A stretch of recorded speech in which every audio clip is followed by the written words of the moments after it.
নমস্কার। আজ পঞ্চমী। আজ সকালেই আমি এসে পৌঁছলাম বাড়িতে।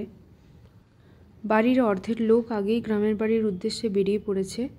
আমি সেজো কাকিমার বাড়িতে খেয়ে দুদণ্ড বসতেই দিদির ফোন এলো, ওরা বেরিয়ে পড়েছে। আর এদিকে ঝমঝম বৃষ্টি।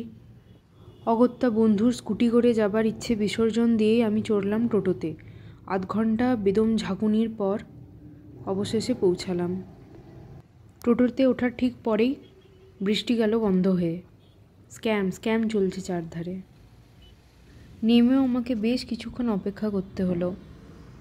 সেজন্য সময় নষ্ট না করে আমি একবার বজরংবলীর মন্দিরে ঢুকে পড়লাম। সামান্য আশীর্বাদ নিয়ে আবার বাইরে বেরিয়ে খানিকক্ষণ অপেক্ষা করে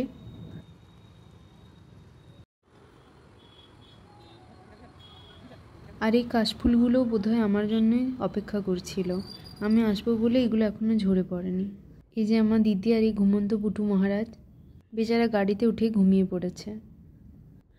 আরও 1 ঘন্টা চলার পর আমরা গ্রামের বাড়িতে পৌঁছালাম। আবার 15 জন সদস্য একসাথে একই ছাদের তলায় 7 দিন।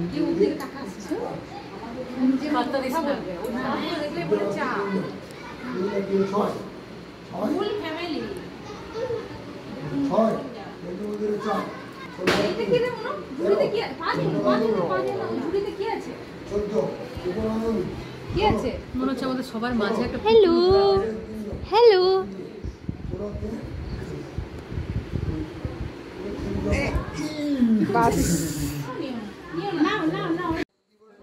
আজ পঞ্চমী হলেও ষষ্ঠী পড়ে গিয়েছিল, তাই রাত করে ষষ্ঠী পুজোর প্রস্তুতি নেওয়া হচ্ছিল। আমাদের এই একান্নবর্তী পরিবারের সমস্ত সদস্যই বিভিন্ন সময়ে নিজ নিজ যানবাহনে এসে উপস্থিত হয়েছে। বছরের এই একটা সময়ের জন্য সবাই অপেক্ষা করে থাকে। আমার বাবা ছোটো কাকু মন্দির পরিষ্কারের কাজে ব্যস্ত, আর আরেক জেঠু এই পুটুকে নিয়ে বসে আছে।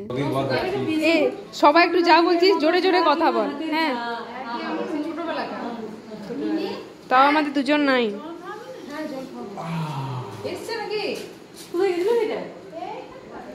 ও পুটু,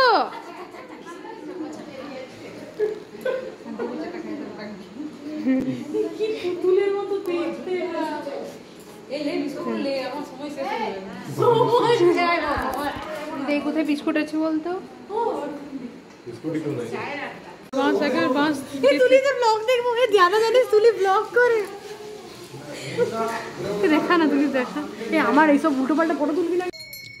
এখন রাত প্রায় 9:45। এই পুজো শুরু হলো ষষ্ঠীর। আজকে এই পাড়ারই একজন কাকু এসে পুজো করলো। কাল থেকে 2জন পুরোহিত কাকু আসবেন, যেমন আসেন প্রতি বছর আর কি। কাল থেকে প্রতিদিনের ব্লগ আপনাদের সাথে শেয়ার করে নেব।